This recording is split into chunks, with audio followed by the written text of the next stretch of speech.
Show podcast with Rex and Lav. And folks, we've made it to the finish line. It's been a great year on the channel, well over 100 episodes. But Rex, let's go out with a bang. We're going to start with our top 5 newsmakers of 2025 in order before doing some awards and a look ahead to next year. And so our number 5 biggest storyline of the year, drum roll please, is Live Golf. And Rex, there's a lot of different directions you can go with this. The deal that fell apart between the PIF and the PGA Tour, the move to 72 holes, the majorless year for the top players. Where do you want to start? I think I would start at the idea that the fact it's number 5 in the last, 3 or 4 years, if we were doing this in December, it probably would have been 2 at the lowest. 1, I'm guessing in 2022 and 2023 when this was at its height. So I think the fact it slipped to 5th is sort of indicative of where we are in the game of golf right now, that it's still background noise, that it's still distracting, that it's still there and it's not going away. But there are other things, as this list indicates, at least 4 other things that are more important than this. I will say this is the 4th season of Live Golf. It started in 2022 with an abbreviated schedule, and I'm not quite sure whiteboarding has become sort of the phrase in PGA Tour professional golf right now. I'm not quite sure when they whiteboarded this that the idea was, okay, in our 4th year, if we can just land Victor Perez and Laurie Cantor, then we'll be okay. This is no disrespect to Laurie Cantor or Victor Perez, both really good players with PGA Tour cards, but the idea that that's where they've landed is fascinating to me. And we should rewind to the idea that you're right. There was not 1, but 2 meetings between the Public Investment Fund of Saudi Arabia and the PGA Tour in the White House with the president of the United States, and they couldn't get a deal done, and they haven't spoken since this. That was before the spring. So it's very much a standoff. It's a stalemate. We don't know what comes next, but clearly the move to 72 holes was part of an effort to get world ranking points, and that would change the narrative a little bit, but I'm still not quite sure what the end game is here because it doesn't seem to resonate in the United States. They seem to have some pretty good footholds internationally, but there still is no clear path forward of how they can not just become relevant, but profitable. I don't want to gloss over this because I want to go back to February 16th because Tiger Woods, Adam Scott, among others, met with President Trump at the White House. A few days later, Tiger Woods goes on the CBS telecast and says, quote, things are going to heal quickly, before later going on and saying that fans want all of the top players together, not just the players on the PGA Tour to play together, all of the top players, and quote, we are going to make that happen. Spoiler alert, that did not happen. And various reporting by you and others suggests it was actually a disastrous meeting. And the consistent theme that we have heard coming out of that is that the tour was and is struggling to find a way to incorporate the team element that, if you listen to PIF chairman Yasir Al-Rumayyan, is so important to him for the future of professional golf. Like, he is absolutely not budging on that. And so the deal broke off and they seem to be going their separate ways. And now with Brian Rolap on the PGA Tour side and Scott O'Neill on the Live side, trying to maximize their own products. My question to you would be, how do you view those 2 products as we sit here at the end of 2025, again, more than 2 years removed from the framework agreement that was supposed to bring those 2 sides together? Well, first off, I think you touched on a really important point about those 2 meetings in the White House. By all accounts, sort of the deal breaker here, the one thing that neither side could come to terms with the idea is that the Public Investment Fund believes that team golf is the future of professional golf. They weren't going to bend on that. And the idea was the PGA Tour could not see a way to make that model work, at least not in the iteration that we see right now with Live Golf. That, as I think you brought up a few weeks ago, doesn't seem to be the point anymore. If they're willing to go to 72 holes after essentially naming your tour 54 holes, then maybe it's not a bridge too far. Then maybe they can get to the idea that team golf could be an element, not the element of the competition, but the actual 72 holes of individual stroke play that is the standard in professional golf could be the main part. Maybe that's, I don't know, a crack in the door. Maybe that's a light at the end of the tunnel. But by all accounts, that would seem to be the non-starter. They weren't going to budge on that one. To your point, no, I don't see, at least in the United States. And maybe that's not where they want to draw that final line, but the majority of their events are in the United States. And they still don't seem to have the traction that you would imagine a startup would have after 4 years. They still don't have the reach. They still don't have the eyeballs that you would want to have after 4 years and that much money invested. So maybe there is a 10-year plan. Maybe they did whiteboard this out and they have a bigger and better idea. But as of right now, it's hard to see that. Yeah, look, I look at the PGA Tour and they have retained most of the best players in the world. They are at least in the process of understanding their weaknesses and actively trying to address them, most particularly by optimizing the tour schedule. When I look at Live, there almost seems to be like an identity crisis, right? Like if they're shifting away from one of their core tenets of the league, which was 54 holes, as you mentioned, like maybe the team component's next. Maybe CEO Scott O'Neill looks at this, he doesn't see enough progress on the franchise front and completely punts it. The fact that they went away from 54 holes to begin with, to me at least, suggests that everything should be on the table. And maybe instead of trying to dominate the world of golf with team golf, maybe they take on the DP World Tour, the European Tour, and try to become the preeminent spot to play around the world. Maybe that is sort of the future there. I do think that the move to 54 holes signals to me, you move away from that, signals to me a desire to be among the established golf ecosystem. It does feel more legitimate. You have more teams, you have more players, you have more holes. When you have more holes, the best players, i.e. John Rahm, tend to rise to the top. I do think I'm more interested in watching them because I do think it's going to feel like a more legitimate golf tournament in I would 2026.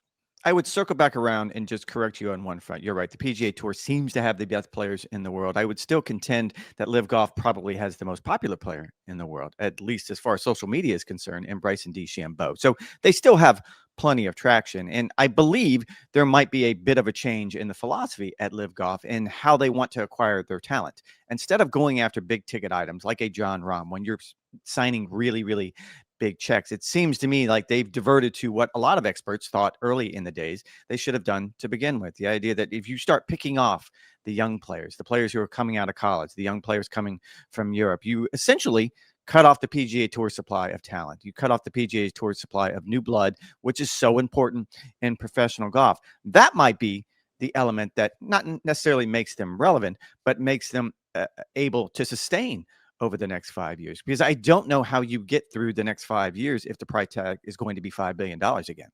Yeah, Jose Le Ballester, Tom McKibben, David Pooge. There's certainly Caleb Surratt. There's certainly accumulating enough young talent that makes me more interested. Again, with the move to 72 holes, I think it could be even more interesting that way with other pathways into the major championships. All right.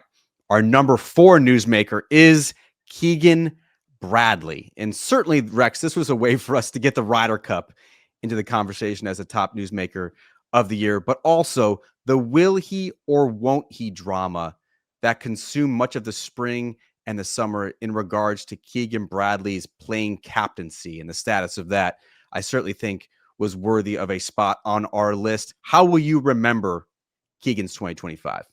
I hate to be the guy sitting on the couch on Monday morning questioning all the decisions, but maybe this should be a segment, a note about Luke Donald, because I think you and I can both agree that one of the most brilliant captains, not just for the European team, but for anybody in the Ryder Cup. But he's probably going to get a third turn at it in Ireland in 2 years ago. And I don't want to skip past the idea that he's brilliant. He's pulled all the right levers. He's done all the things correctly.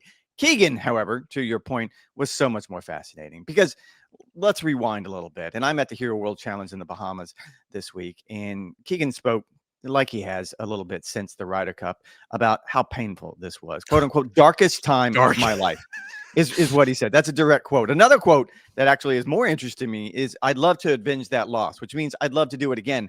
That to me makes no sense whatsoever. If this is the darkest time in your life, why would you want to put yourself through this again? But it's clear he is the most tragic of heroes in this scenario because he was really put in an impossible position. He was clearly a plan B for the PGA of America. Tiger Woods drug his feet a little bit. It was clearly going to be his captaincy at Bethpage. And by the time Tiger decided that, nope, I can't do this, I have other things in my life I need to focus on, specifically the PGA Tour and the transition to a new schedule and sort of a new reality in professional golf, the PGA of America had to go somewhere. And this was very much an out-of-the-box idea. Like, let's pick Keegan Bradley. I don't think anybody in the game was anticipating that announcement. He really wasn't on anybody's radar, but they wanted to try to do something different. That in itself is not something that I think you should criticize, because I think outside-the-box thinking is exactly what the U.S. team needs right now. The criticism comes in the idea that Keegan is very much still a competitor. He is still very much the type of player that could make a team. Like, he should have made this team. And there's a lot of second guessing and there's a lot of Monday morning quarterbacking, as I said, but he clearly should have been a player, not a captain on that team. And I say that only because I kept arguing, and I will still argue, he was obviously one of the top 12 Americans going into that Ryder Cup at Bethpage. I'm not quite sure he could have made a difference. I don't think Keegan's the one that's pushing the American team over the top, but it would not have hurt. And then the opposite side of it, you put him in a position where, whether if he wanted to or not, his attention was distracted. He wasn't able to focus, at least leading into the Ryder Cup, the way he wanted to. Talking with him at the Tour Championship was essentially that 11th hour cutoff when he essentially had to make that decision. Am I going to play? Am I going to captain? He was so tortured and so broken over the idea that I don't know what to do. I'm never going to get another chance to captain again, was sort of the idea. And he's not sure if he's ever going to get a chance to play again. It was an impossible position, and you can pick apart so many of his decisions as a captain. We can sit here and go through golf course setup and pairings and captain's picks. That's fine. That's what we normally do. But this goes beyond that. You put him in a position where almost failure was the only option. Yeah, and look, I've been pretty clear about this over the past couple of months. I give Keegan Bradley a monsoon of credit, to use one of your favorite phrases, for compartmentalizing these two parts of his life. Again, for a job that he did not want. Did he want to do it eventually? Sure. Did he want to do it at that stage of his career, about 15 months before the Ryder Cup was going to be played, when he was still a top 20 player in the world? Absolutely not. He said it took him by complete surprise, one of the biggest surprises he could have ever been thrown in his entire life.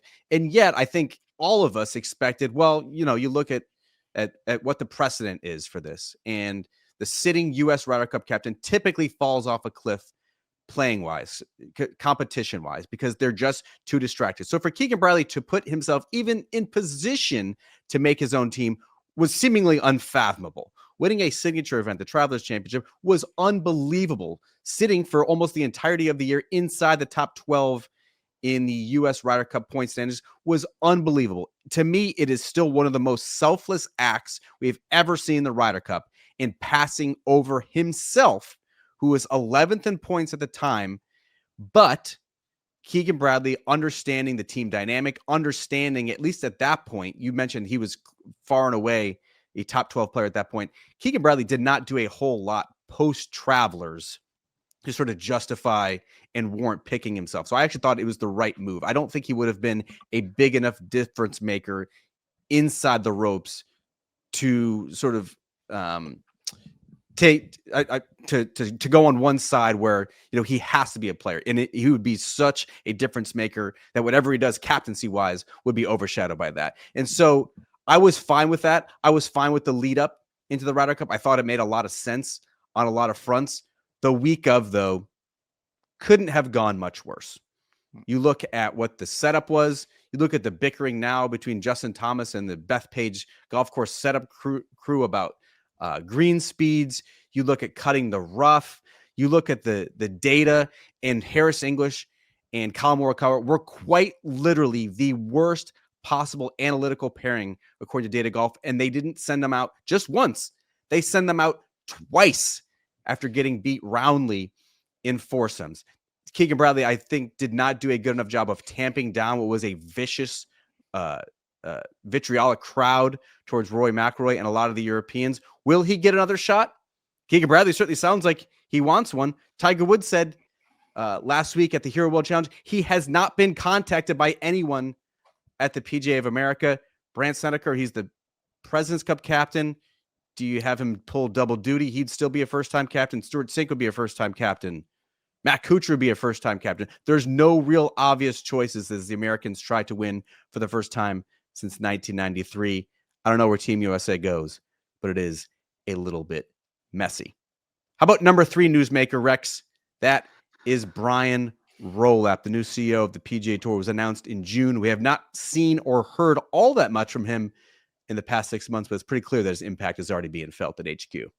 And I can't overstate how much of a sea change this is for the PGA Tour. And you not only Rolapp, but just the idea that the PGA Tour is now a for-profit. And whatever the romantic ideas of what you thought the PGA Tour was before, as a charity, as someone who did good in the community, those have sailed. Bye-bye, nice moment. That's not an option anymore. And I'm not even being critical of that. I think in this moment in time, and I've said this before, and I'll continue to say it, I'm not quite sure who's qualified to negotiate a $1 billion international deal as it applies to Live Golf and the professional public investment fund. However, Brian Roloff seems like the guy I would want in that chair. By all accounts, you talk to anybody who's either met him or known him from his past life in the NFL, he's really good at all the things the PGA Tour needs right now, and that is a for-profit model. That's someone who understands that the investors, SSG and private equity, not want a return on their investment. They're going to get a return on their investment. So that means the PGA Tour model has to move around quite a bit. I will say that Brian has done a really good job of being in that chair for the first few months. He sort of consolidated all the people around him. Most importantly, Tiger Woods. He made Tiger Woods the chair of this future competitions committee, and he put him in charge of the idea of what the PGA Tour should become from a competitive model to make it a better business model. That was brilliant. If for no other reason than whatever Tiger says in a room, and there was a meeting in the Bahamas during the Hero World Challenge, and Brian Roloff ran that meeting. He made the presentation to all the players in the field at Albany, but it was Tiger Woods who was standing behind him and answering questions occasionally. And that's the person that Brian had to have behind him. But make no mistake, Brian Roloff is very much a New York NFL Shield person. This is all about profit. This is all about making the product as good as you possibly can make it on the field. And the idea that the PGA Tour is going to be this mom and pop shop that goes to these small markets and is a big influence in these little tiny towns, that's not going to happen anymore. I was told on numerous occasions that the PGA Tour is in 5 of the top 30 markets right now in the United States. That's not sustainable, and that's not going to be the future. Yeah, and look, that's why I think that this is a really exciting time to follow this tour, because you are bringing in, as you mentioned, a golf outsider from the strongest and most powerful entity in the American sports market. And Brian Roloff is not promising little nip and tucks. Like, this is a full cosmetic makeover. These are seismic changes, even if you could argue, Rex, whether that's actually needed. Right now, you have sponsors who are more than willing to pay for tournaments basically every single week of the entire calendar. What Brian Roloff is promising to do is going to be disruptive. Players might and probably will balk at some of his ideas. Sponsors and tournament directors and media partners are probably going to get squeezed by what is going to unfold over the next couple months and the next couple of years. But Brian Roloff has already demonstrated, in at least the limited front-facing roles that we've seen him, to be a really impressive leader who is laying out a vision, who, yes, you could quibble with some of the details. It does make some sense with the tenets that he is promising, with simplicity and parity and scarcity for what the tour can and should transform into. My question for you is, this is a player-run organization with the PGA Tour. This is a tour now that has financial backing from the Strategic Sports Group, which had a $1.5 billion, that's yes, with a B, investment. How much power does Brian Roloff actually have in terms of transforming the PGA Tour into his vision? Oh, I think alongside Tiger Woods, he's the ultimate power. SSG picked him. Arthur Blank, who was on the search committee, essentially handpicked him simply because of the work. The owner of the Falcons. Yeah.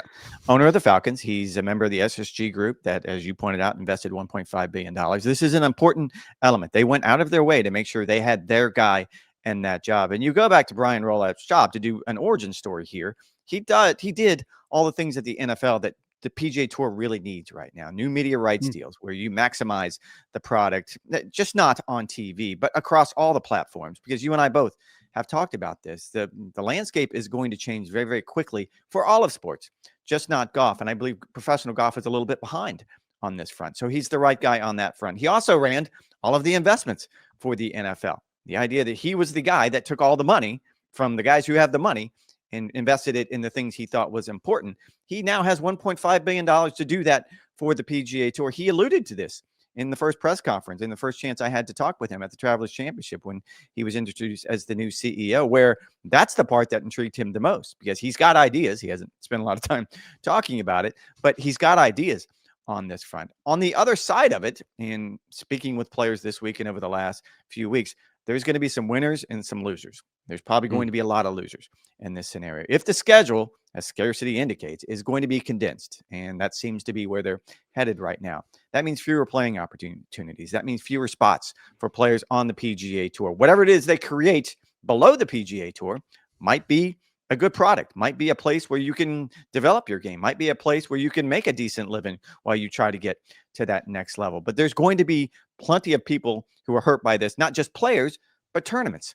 If the PGA Tour schedule is going to go to 20 events, which I'm just throwing that number out there because that seems to be the popular one right now, that means roughly 20 events are going somewhere else, either away or to another tour. These are events that have been on the schedule for a long time. I'm not going to pick one out to pick on them, but you can sit and kind of go down the schedule yourself and decide exactly which events. Yep, that looks like scarcity to me. I'm not exactly sure what it looks like, but if I look in the dictionary, that tournament is probably what it looks like. You're right. He's going to break a lot of eggs, to use Tiger Woods' terms, but most people, the people that seem to matter, feel like he's the right guy to do it. Yeah, look, a new core tour product is really exciting if you can maximize the schedule between the Super Bowl and Labor Day. Best field, best courses, best times in the schedule. Like, I think all of that makes sense. The questions, though, are numerous. Middle class, what happens in the fall and winter? There's always this comp to the NFL and football, but you look at the NFL is trying to expand. The NFL dominates the landscape calendar year round with the draft and OTAs and free agency. They are still in the conversation. They don't just disappear for 4 or 5 months. So how the PGA Tour can, yes, have this core product, but still have a foothold, still sort of satiate the hardcore golf fan, I think is the biggest question as we move towards 2026. With the planned rollout for 2027, more to say on this in 2026 for sure. The prize pony of the PGA Tour in 2025 most definitely was our number 2 newsmaker. That is Scotty Scheffler. 2 more major championships in 2025 puts him up to 4 overall. He's now just 1 away from the career Grand Slam that he can complete next year at the U.S. Open at Shinnecock. 6 PGA Tour titles overall for Scotty Rex in 2025. He didn't get arrested, but he did have a bizarre hand injury last Christmas that slowed his roll a little bit during the spring. What was your takeaway from Scotty's year? You're going to get so mad at me because I'm going to do the Monday morning quarterbacking thing. And I expect a mean emoji to spit my way from you really, really quick. I think Scotty being number 2 is too high. And there's no disrespect to Scotty, the ballot. Too high or too low? Well, it shouldn't be 2. It should be closer to 5 than 2, if that makes sense. Whichever way you want to find that. Only because, and to hear me out on this one, only because Scotty Scheffler, not only does he not like to make headlines, he really doesn't make headlines. And I'll go back to the idea that you're right. Last year was an entirely different scenario. Not only was he a dominant player on the golf course, but you had a lot of things that oddly went on off the golf course, specifically at the PGA Championship when he got arrested. The last person in the world you would have thought to get arrested. The ballot for the PGA Tour Player of the Year just came out last week, and there was 4 candidates, which I thought was a little weird because it really just should be one. It should be Scotty, as you pointed out. 6 wins, 2 majors, the PGA Championship and the Open Championship, to put him right there on the threshold of winning the career Grand Slam. You look at what he did statistically. He was asked in the Bahamas if there was any stats that he looks at that sort of stood out, and he, in typical Scotty fashion, he just rolled his eyes and said absolutely not. So I'll fill in the blanks. First, strokes gain approach. First, strokes gain tee to green. First, strokes gain total. First, scoring average. And by a long shot, Rory McIlroy is number 2 on that list, and he's almost a full stroke better than Rory. He's first in points in the regular season. He's first on the world golf ranking. He is by far the best player in the game right now. There is no doubt about it, but he's also not a guy that likes to make headlines. Like when he started his season on the injured list because of some sort of bizarre cooking accident, that was the headline that he made. And so he is one of those types of guys, and I keep going back to the idea that he would be a perfect quarterback for an NFL team because he's the smiling face of your franchise. He's really good, and he never says anything out of step. He never goes out of his way. I asked him in the Bahamas about these changes to the PGA Tour, and he just kind of shrugged. Well, I'm going to play whatever they tell me to play. I love to compete. and that's sort of where he comes from. He's brilliant. He's the best player on the PGA Tour right now. I would argue the best player on the planet right now, but he's not the number 2 newsmaker. I'm sorry. Look, he's better statistically in 2025 than he was in 2024 when he won 9 times overall. And I can't help but wonder if we'll look back in 5 or 10 years and realize like we're taking for granted how special Scotty Scheffler actually is. Like he's got 13 PGA Tour wins in the last 2 seasons. He's finished top 10 in all but 6 events the last 2 years. His top 10 percentage in his career is now over 50%. He's already up to nearly $100 million in career earnings. But you might say, yeah, but the PGA Tour's diluted now. Ever since Liv came along, they've taken some of the best players, John Rahm, Brooks Koepka, Dustin Johnson, whatever. Scottie Scheffler has now won all 4 of his major championships by at least 3 shots. Those are supposed to be all of the best players under one roof competing, and Scottie Scheffler is blowing them away. He's the only player in the modern era to accomplish that. This year alone, Rex, with those 2 major titles, he won them so differently. At Quail Hollow for the PGA, remember he had a really shoddy opening 9 in that final round, actually let the lead slip away to John Rahm. What does he do on the back 9? Complete, flawless demonstration of skill. The exact same thing he did on Saturday to build a nice cushion. The Open, I thought, was sort of a monument to his excellence and his unrelenting brilliance. A few days after telling the reporters, you say he doesn't say anything interesting, that press conference before Portrush was super, super interesting, where he was saying that golf is not his be-all and end-all and how little it actually matters to him in the grand scheme of things. Well, winning a major championship still matters a whole hell of a lot. Top 7 in every major, top 4 in every playoff event, the best player by far. The only stain, the only negative for Scottie Scheffler in 2025 was that Ryder Cup performance, going 0-4 in the team sessions. The only American ever to do that in the Ryder Cup. Yes, he was not quite as dark and bleak and dire as Keegan Bradley was, but he was certainly disappointed by that. You may disagree with this.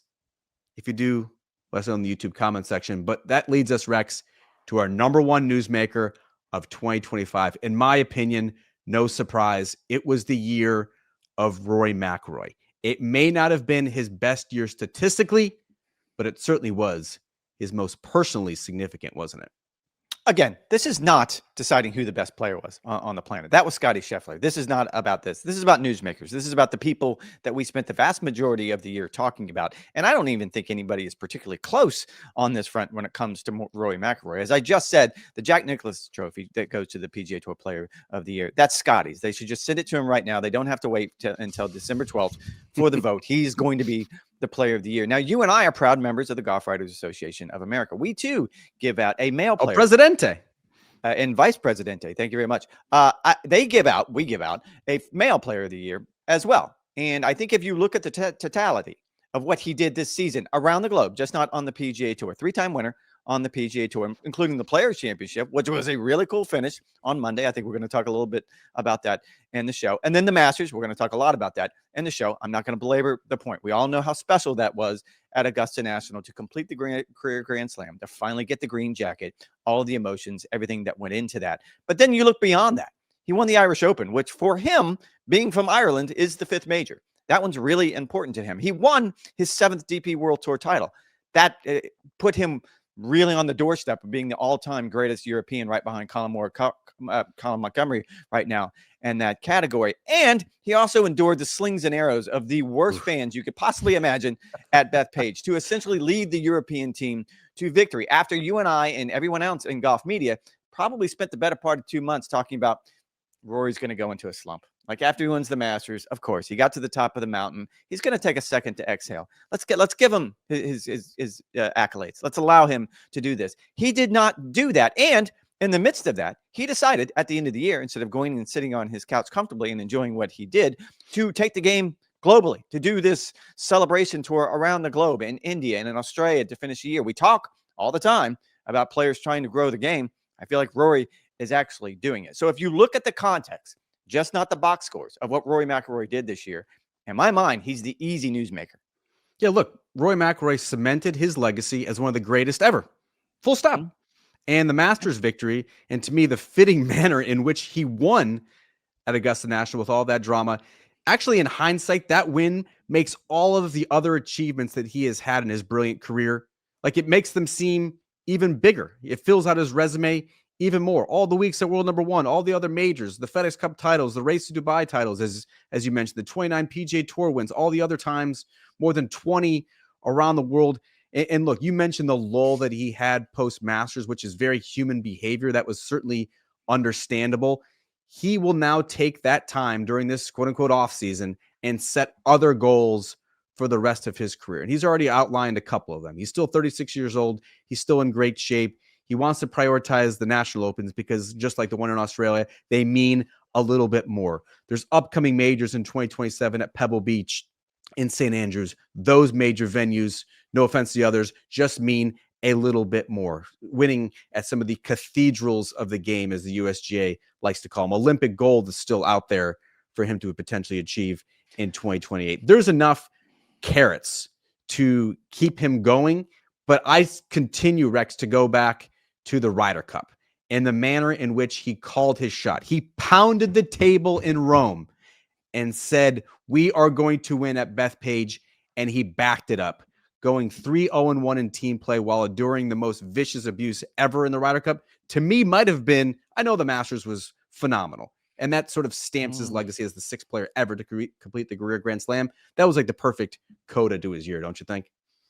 I do. And to your point, he also said in that press conference in Rome that was the hardest thing to do in sports. That was a mountain that he wanted to get to. You have to appreciate, I think your words, to call his shot. You have to appreciate the idea that he understood how difficult this was going to be. And he took it all. You and I both walked with him, especially on Saturday at the Ryder Cup at Bethpage. That is as bad as I've ever seen fan behavior. And I'm not trying to make excuses for the New York crowds. They were doing this for a number of reasons, not the least of which is that they're from New York.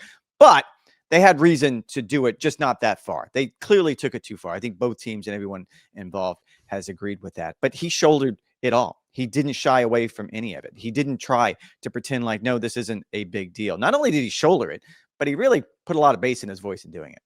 Yeah, look, I still think one of the most enduring moments of the year for me at the end of a long year for Rory McIlroy was Luke Donald in that winning press conference talking about Rory McIlroy's sacrifice and how it's such a model for the team that you have a player who has achieved so much in the game who still wants to devote so much of himself to these team events. And Rory was just sitting there nodding with tears streaming down his face because he has accomplished more than anyone on that stage combined. And yet even he understood that it is more satisfying to do it together. All right. Those are our newsmakers. After a short break, we're going to be handing out awards for the 2025 season. Stick around.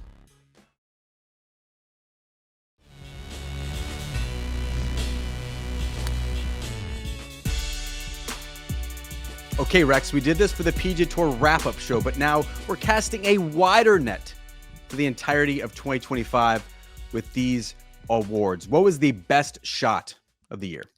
This one was pretty easy. As soon as you sent the list out, I knew exactly where I was going to go, but I don't know if you do this. I immediately went to the internet and pulled up the video, and I was so mesmerized, I probably watched it another 10 times just because I was like, that's really cool. It was Rory's 7-iron around the trees on the 15th hole on Sunday at the Masters. And not only was it a brilliant shot, I suggest everyone please go to YouTube, take a look at it because it's so phenomenal. Everything about it, just the situation, how he executed the shot, how he walked it off, sort of his expression when he got to the green. Keep in mind, he had just played his last 2 holes in double bogey, and he was tied for the lead at this point. And you were thinking to yourself in real time that, oh boy, Rory's going to Rory again at the Masters. This is going to be an epic collapse. And as members of the media, you and I both were probably thinking how we were going to write that story. And he had to do exactly what you would expect a Masters champion to do. I always go back to the Phil Mickelson line that he told Bones Mackay that year when he had to hit the shot between the trees on the 13th hole, that I'm going to have to hit a heroic shot to win the Masters. I'm going to have to pull off something special. And I truly believe this was Rory's something special. He did make the eagle putt. And I know this is always the argument that, well, if he doesn't make the putt, the shot wasn't special. He 2-putted. He took the lead. He never looked back. That was too easy. You're too basic. I'm going a little bit deeper. I'm going JJ Spawn's drive on the 71st and 72nd holes of the U.S. Open. And maybe, Rex, is just because I'm currently in the throes of the driver yips, as I've talked about on this podcast. But it is almost inconceivable to me how JJ Spawn thread the needle on that drivable short 17th, where there was so much potential disaster. Keep in mind what happened to Terrell Hatton about a half hour earlier, where his chances to win the U.S. Open were thrown away around that bunker. Hitting it to 20 feet to set up a 2-putt birdie, then steps up and pipes it down the middle on the treacherous 18th hole, where if you miss right, stats, data, analytics, they all showed it was essentially a one-shot penalty if you missed in that thick right rough for JJ Spawn to put it in the middle of the fairway, hit it to about 60 feet, and yes, pour in the birdie putt to win his first major championship. To me, that was incredible for a guy who hadn't been there before. If we're going to do these lists based on what we can and can't do well on the golf course, does that mean Todd Lewis is going to pick his best shot of the year, someone who hit an unbelievable chip shot? Because we all know he can't chips, and that clearly means that I should have picked a driver as well. It doesn't even need to be a chip shot. It could just be like a standard run-of-the-mill pitch and run. Just a and pitch Todd and Lewis run, something easy. would not be able to accomplish it. Rex, how about most dramatic moment? Obviously, Rory had a bunch. What was yours?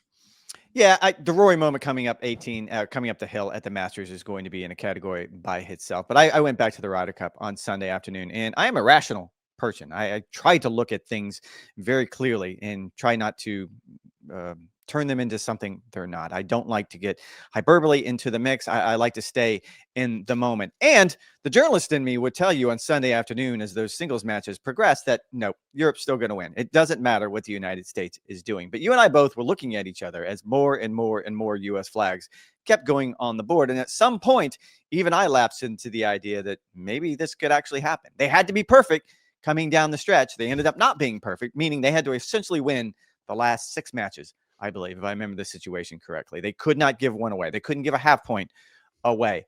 And for Shane Lowry to stand on the 18th green, and he clearly knew the situation. He clearly knows what this means. You dream about things as a professional golfer. Shane Lowry winning the Open Championship at Portrush is clearly going to be at the top of his list when it comes to professional moments. Either clinching that Ryder Cup in that moment with everything that was going on and knowing that it seemed like it was over, but if I don't do this, it might not be over. That, to me, was the moment of the year. So that's really funny because I'm sticking with that match, but I'm going about 15 minutes earlier. And I went back and I watched the YouTube video to make sure I had all the details right. So it was 13.5 to 10.5 Europe over the U.S. There were 4 matches left on the golf course. Russell Henley was 1 up as he faced a putt on 17. Ben Griffin was 1 up on 16. Then 2 others were a coin flip and tied with 4 to go. So like the pucker factor was obviously very, very real. We were on the verge, Rex, of witnessing quite possibly the most unlikely comeback in sports history. This would even blow out the Falcons 28-3 over the Patriots at that point. So Russell Henley is standing on 17 green. He has a chance to put another point on the board for the Americans. Everyone is gathered around that 17th hole to see if he can do it, because at that point, it would almost be in the Americans' favor to stage this improbable rally and get to 14.5. And what does Russell Henley do in that moment? With a 10-footer to win the match, he leaves it short. He heads to 18, 1 up, misses it again, leaves it a little bit weak, and Shane Lowry, as you mentioned, pours it in, and the entire crowd goes berserk, and the Europeans retain the putt. But that moment, Russell Henley lining up and stroking the putt on 17, we have the exact same moment. We have that exact same match. Mine just happened 15 minutes earlier. That's a little bit funny. All right, how about biggest overachiever? America is still laughing that you put Ben Griffin as your top newcomer, despite him just completing his 3rd full season on the PGA Tour. Who's your biggest overachiever, though? Ben Griffin. Good guess. Good guess. Way to do it. And look, this is really easy. In the span of essentially 4 years, he went from selling mortgages. I still think it's so funny that someone always looks up at the TV and went, "Honey, is that the guy that sold us a mortgage?" That guy, the guy that's holding the trophy. He went from selling mortgages, sitting in an office, having given up on his pro dreams, to clearly being a middle of the pack PGA Tour player, to 3 PGA Tour wins, starting in the Ryder Cup, being a budding star on the PGA Tour. That is, by definition, an overachiever. I don't want to dismiss what Ben did here. I think it's amazing when you look at where he was essentially at this point last year. Like, he needed a good fall to set himself up for what he ended up doing this season on the PGA Tour. He got into those first 2 signature events and then just got on a roll. I also love the idea that in real time, watching what transpired between winning the team event in New Orleans alongside Andrew Novak, and that clearly was the boost he needed, to suddenly putting himself into contention at the Colonial and put himself into contention at the PGA Championship. He wins Colonial, doesn't win the PGA Championship, but it transformed him from a player who was middle of the pack that probably at one point thought that I'm never going to have the opportunity to follow up on this dream, to thinking that, man, I can go on and do something special. He ended up winning 3 times on the PGA Tour this year. I pointed out, I would argue, one of the few bright spots on that U.S. team at the Ryder Cup. I would say him and J.J. Spawn were pretty much it. I think that is the definition of going from an underachiever to an overachiever. Yeah, look, I was poking fun, but I do think Ben Griffin is the obvious choice here. I actually you mentioned him. I went with Ben Griffin's partner at the Zurich Classic with Andrew Novak. He started the year to Andrew Novak, number 123 in the official world golf ranking, ended it as roughly a top 30 player with 2 PGA Tour titles to his credit, just like Ben Griffin did, playing well in the fall to sort of springboard him into a successful 2025. Andrew Novak shows what's possible with good play and the parity that still exists on the PGA Tour. He played well at Torrey Pines. That got him into Pebble Beach. He played well at Pebble Beach. That got him into Riviera. And all of a sudden, he was off and running. I don't know what the future holds for Andrew Novak. I don't know if he's going to become a household name or a big star on the PGA Tour, but he is exactly what you want to see if you're a Brian Roloff. You want to provide pathways. You want to provide opportunities for players to change and alter their career trajectory. Andrew Novak, Ben Griffin, both prime examples of that in 2025. On the other end of the spectrum, Rex, how about biggest underachiever, players who disappointed? Who's your pick? Now, this is going to, please don't live. Just don't stay away from me on social Oh, media. God.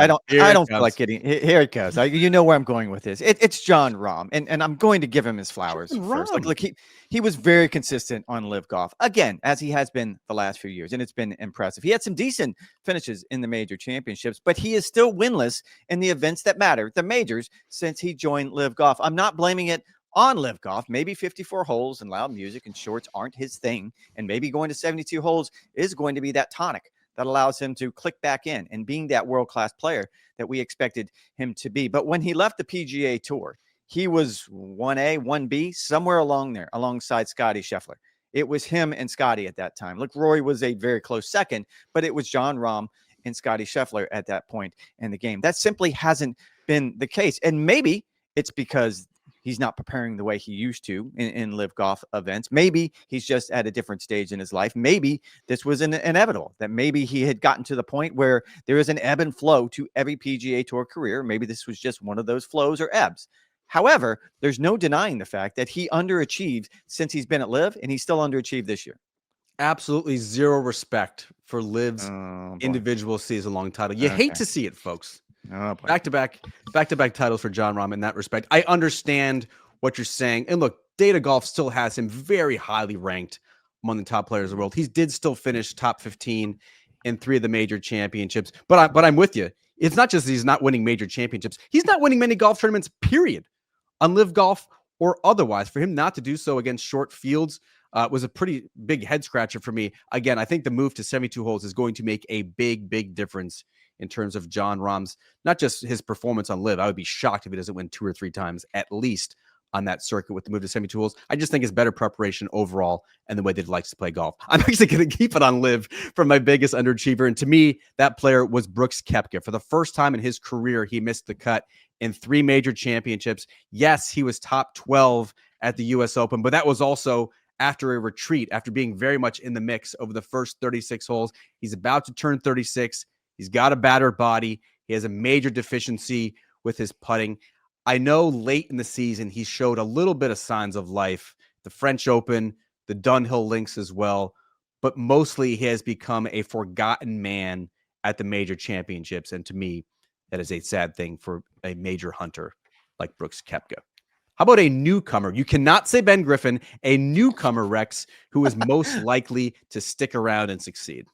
Now, this is a second-year tour player, so I expect you're going to be just as critical as you were with Ben Griffin. But Michael Thorbjornsen, and I say that only because he put himself in contention at the RSM Classic a few weeks ago. Had a chance to spend some time with him and talk about his season. And he dealt with injury. There was things that going on off the golf course that clearly impacted his play. But you look at the way he ended up finishing the year. He had 6 top 25 finishes in his last 11 starts. Again, put himself into contention at the last event in the year, squarely in the hunt to get into those signature events. And he does the one thing you have to do really well on the PGA Tour. He's 7th this season on tour in strokes gained off the tee. And this goes to the conversation we just had about Ben Griffin. This goes to the conversation I wanted to add about Andrew Novak. The idea that not only is he a star in the making, but he's also a great personality in the making. I had a chance to spend some time with him at the RSM Classic. If you want to listen to a good NFL podcast, look, I'm not trying to drive people away from our podcast, but Andrew Novak's NFL podcast is really good. I had the chance to spend some time listening to it. I would put Michael in that category. He's an interesting person to hear talk about the game. He looks at things a little bit differently than some of the other players of maybe that class. You covered him in college. No one does it better than you at the college level. You understood how much talent he had coming out. But I love his game, and I love the way he's trending in the right direction. Goldie, find the tapes. Michael Thorbjornsson was my newcomer to watch at the end of 2024. As I always say, Rex, we're never wrong, just early. There's so many other players. Your player of the year the last 3 years has been Xander Schauffele. How you doing on that front? Like the last 8. I'm still like 0 for 8 for that one. I love the Thor pick. I love Marco Penja's game and what he did in 2025. Aldrich Potgieter, winner on the PGA Tour. Johnny Kiefer, great year on the Korn Ferry Tour. Neil Shipley, Michael Brennan, Jackson Koiven, who I mentioned in the PGA Tour show. I think all of those players are good picks. For me, the player who I think has the best chance to stick is David Puig. He's just 23 years old. He won the Australian PGA a couple of weeks ago. He already has 3 worldwide victories, tons and tons of firepower off the tee, averages more than 325 off the tee. Coupled that with a very slick short game and putter. I watched him climb the ranks in college at Arizona State, completely blown away by his talent. Yes, it's taken him a few years to sort of find his footing. He was among that initial wave of players who committed to live back in 2022. Big believer in his talent. I think he's a future European Ryder Cup player. All right, finally, Rex, our awards. On a personal note, what were your favorite memories or memory from the year covering golf? So I danced around favorite moment, whatever the case may be, and I danced around the idea of what Rory was able to accomplish on Sunday at the Masters. And again, I would strongly recommend that if you want something to close the year in golf, just go and watch not anything he did during the round of golf, but his walk up the hill. Because I'm not quite sure there was better TV in the world of golf this year on the PGA Tour, and I'm not quite sure there was a better moment as far as personally what it meant to him. The way you just saw the emotions, you saw the stress, you saw the weight of having to win that green jacket to try to complete the career Grand Slam just come melting off him as he walked up the hill towards the clubhouse. The way the fans embraced him, essentially carrying him up the hill. The way he really allowed himself to be vulnerable in that moment. It just wasn't crying. It was ugly crying. He was trying to catch his breath. This is the type of stuff that you can't fake. The idea that, okay, I'm just going to open it up because I've been holding it off. And he had. To hear him talk after the fact and even leading in to that Masters, he had done everything in his power to dance around how important this was. He tried, his schedule was different. He tried to ignore the outside noise. He tried to embrace the outside noise. He watched TV. He didn't watch TV for a decade. He tried every formula he possibly could. And in that moment, you saw how much it meant to him. I think it was 7 minutes, and the TV announcers did not utter one sentence. Brilliant TV. Yet it was captivating television. Such a human story of trying and failing over and over again and finally getting it done. Certainly a lesson to be learned there. Mine, and people always are sort of mystified when I say that my favorite tournament to cover is the Open Championship. It's the only tournament where you can see players like Ryan Fox and John Rahm pull up to the Harbor Bar in Portrush for a pint of Guinness. You have the variable weather. We always poke fun at the weather forecast and how wrong or how right they end up being. The different challenge of playing links golf, the crowd this year in particular trying to will their hometown son, Rory McIlroy, across the finish line, waiting as Rory McIlroy did for Harry Diamond to finish raking the bunker on 72. So they could walk together to the 72nd hole and feel that warm embrace. I absolutely loved this year's Open Championship. It's my favorite tournament to cover. If I could only cover one all year long, it would be that one. This Open in particular was very, very poignant and very, very special. All right, that's a wrap up for the awards. When we come back, some final thoughts and a quick look ahead to 2026. Stick around.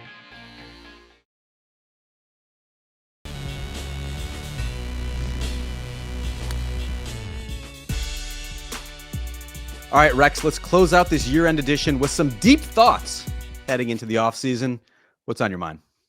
I think I'm going to look ahead to 2026. And I think you and I both understand how pivotal next year is going to be. You're going to have the constants. We're still going to be talking about Scotty Scheffler being brilliant. We're still going to talk about Rory McIlroy and his impact on the game. We're probably going to talk about slow play and everything else we end up touching on over the course of the year. But I think we're going to learn exactly what Brian Rolap's plan is for the PGA Tour. We're going to learn exactly what that looks like. We're also going to learn if the Public Investment Fund of Saudi Arabia is willing to double down. Everybody knows there's some big contracts coming due at the end of next year. Bryson DeChambeau, Brooks Koepka, are they going to go ahead and stay at the table? Are they going to decide to go all in with their chips? Because if they don't, then that's essentially throwing up the white flag, and we're going to see who takes the next step. And that's always the fun part. You and I love talking about the Scotty Schefflers and the Rory McIlroys and the Xander Schauffele's of the world, but it is those young players that seem to come along every single year that open eyes. I mean, at the end of this year, you and I spent a lot of time talking about Michael Brennan and what he was able to do in just his third PGA Tour start. That, to me, is what makes the game special. Yeah, look, on the PGA Tour side, like the rumor mill is just going to be churning over the first couple of months of 2026 as they formulate a plan. It's a really fun exercise, not just for us, but the entire golf world, to sort of map out what a possible future for the tour is going to look like, weighing the various pros and cons. I think it does require a lot of faith and a lot of trust. And at least on the players' side, that's been in short supply since the secretive framework agreement.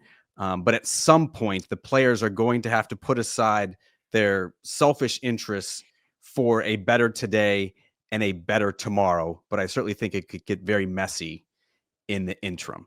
All right, as we close out this podcast, a huge thank you to everybody for a great year on the channel and on the show. Special shout out to our producers, Goldie and Dom, Fred on the ones and twos, just the countless hours that he has devoted to getting this show on television. Rex, do you have any special holiday wishes for the people watching at home?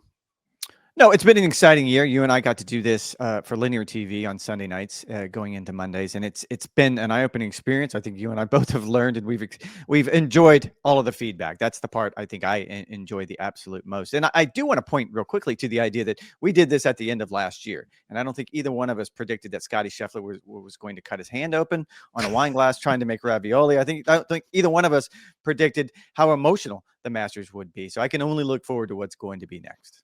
Yeah, we've got some exciting plans underway next year for even more on YouTube and social media.